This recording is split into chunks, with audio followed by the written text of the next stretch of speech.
Olá! No vídeo de hoje aprenderemos sobre a simplificação de circuitos lógicos através da simplificação algébrica.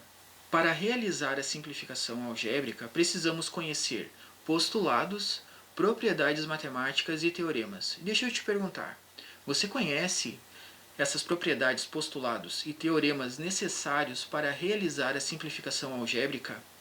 Caso você não conheça esses conceitos, não se preocupe. Hoje nós veremos em detalhes cada um deles. No entanto, você deve estar se perguntando: qual a necessidade de aprendermos esse conceito? É muito simples. Em muitas situações, temos um circuito complexo que vai realizar a mesma operação do que um circuito simples. E nestes casos, nós podemos ter uma maior confiabilidade, uma maior velocidade operacional, além de ter um menor custo usando um circuito mais simples. Logo, é sempre importante utilizarmos a versão mais simples de um circuito que temos a possibilidade. Os conteúdos que precisamos conhecer para realizar a simplificação algébrica são organizados em três tipos: postulados, propriedades matemáticas e teoremas. Mas você deve estar se perguntando o que de fato é cada um desses conceitos, né? Bom, o postulado nada mais é do que um conceito matemático que pode ser demonstrado, enquanto que a propriedade matemática nada mais é do que o resultado de operações, tais como as somas, as multiplicações, subtrações ou divisões. Enquanto que os teoremas, eles podem ser provados através de deduções matemáticas, normalmente utilizando os próprios postulados no seu desenvolvimento. Aqui temos exemplos de postulados. Perceba que a maioria deles derivam da álgebra booleana. Aqui temos alguns exemplos de propriedades. Essas propriedades também são conhecidas em algumas bibliografias como leis, sendo elas propriedades ou leis comutativa, associativa e distributiva. Nós veremos em detalhes cada uma delas também.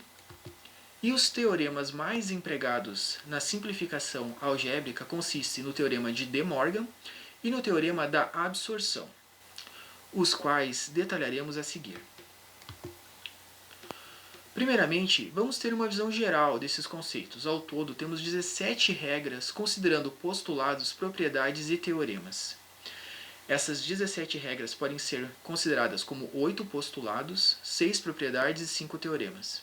Provavelmente você deve estar se perguntando: nossa, mas vai ser difícil para eu conhecer tudo isso, como que eu vou decorar 17 regras, né, e mais os desdobramentos? É muito simples, pessoal, porque basicamente a maioria desses conteúdos eles estão presentes na álgebra convencional, aquela que a gente aprendeu lá no ensino médio mesmo ou no ensino fundamental. A única diferença deles vem nos teoremas. E para entender esses teoremas e não apenas decorá-los, nós vamos fazer a demonstração de cada um deles. Passemos agora ao conteúdo propriamente dito e a cada uma dessas regras. Lembrando que veremos para cada uma dessas regras as suas representações nos circuitos lógicos.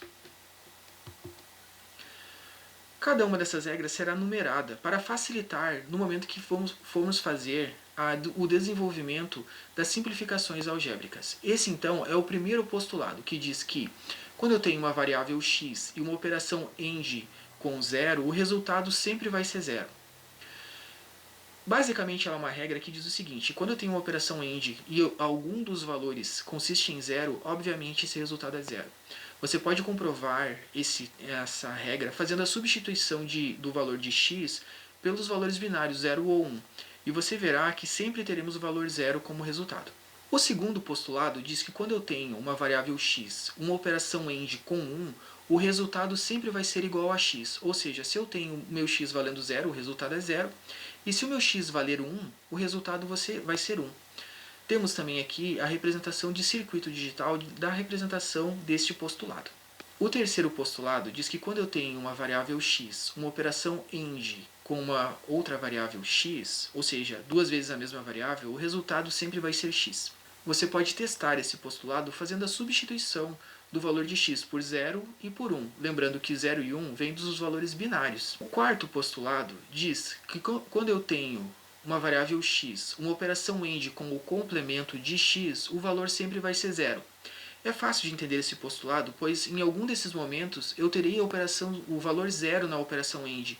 E como vimos anteriormente, sempre quando eu tenho pelo menos uma entrada 0 para uma operação end, o resultado sempre vai ser zero. O quinto postulado diz que quando eu tenho uma variável x, uma operação OU com zero, o resultado sempre vai ser x. Isso porque quando eu tenho uma operação OU e pelo menos uma entrada valendo 1, o resultado sempre vai ser 1. Então, aqui vai depender de x. Se o x valer 1, eu vou ter o resultado 1. Se x valer 0, eu vou ter o resultado 0. Você também pode testar esse postulado fazendo a substituição de x pelos valores 0 ou 1. O sexto postulado diz que quando eu tenho uma variável x com uma operação OU e um valor 1, o resultado sempre vai ser 1. Esse resultado ocorre, pois quando eu tenho uma operação OU e pelo menos um valor 1, o resultado sempre será 1. O sétimo postulado diz que quando eu tenho uma operação OU com uma variável x e x, o resultado sempre vai ser x. Podemos testar esse postulado também substituindo o valor de x por 0 e 1, e você verá que sempre teremos o valor x. O oitavo postulado diz que quando eu tenho uma operação x e complemento de x através de uma operação OU, o resultado sempre vai ser 1. Estas são as propriedades matemáticas, também conhecido como leis, sendo elas a comutativa, a associativa e distributiva. Você pode ver então que as leis comutativas nada mais fazem do que a alteração do local onde está um termo dentro de uma expressão. Por exemplo, quando eu tenho o valor de x ou y, eu posso inverter essa expressão colocando y ou x. O mesmo ocorre com a operação AND. Quando eu tenho x e y, eu posso inverter, ou seja, ela é equivalente a uma expressão y e x. As leis associativas permitem colocar os termos de uma expressão em evidência, tanto em operações AND como em operações OR. As leis distributivas são aquelas referentes à multiplicação, tanto com um termo ou dois termos.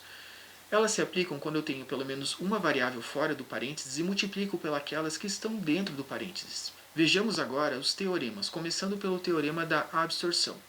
Esses teoremas, primeiramente veremos a definição deles e em seguida a demonstração. No teorema da absorção, temos dois desdobramentos. Primeiramente, quando eu tenho um x ou x e y, é equivalente ao ter o valor x.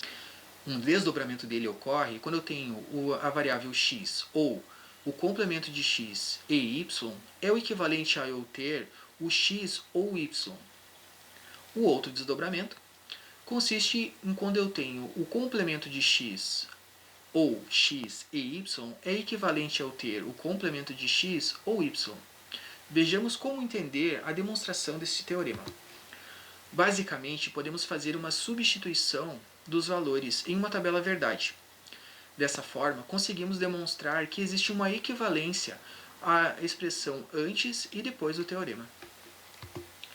Vejamos agora os teoremas de De Morgan. Esses teoremas são muito importantes quando trabalhamos com variáveis ou expressões com complementos. Observe então que são dois, sendo que o primeiro eu tenho um x ou y negados, ou um complemento de x ou y. Observe que primeiro temos um complemento de x ou y que é igual a complemento de x e complemento de y. E o segundo teorema diz que quando eu tenho um complemento de x e y é equivalente a eu ter um complemento de x ou complemento de y.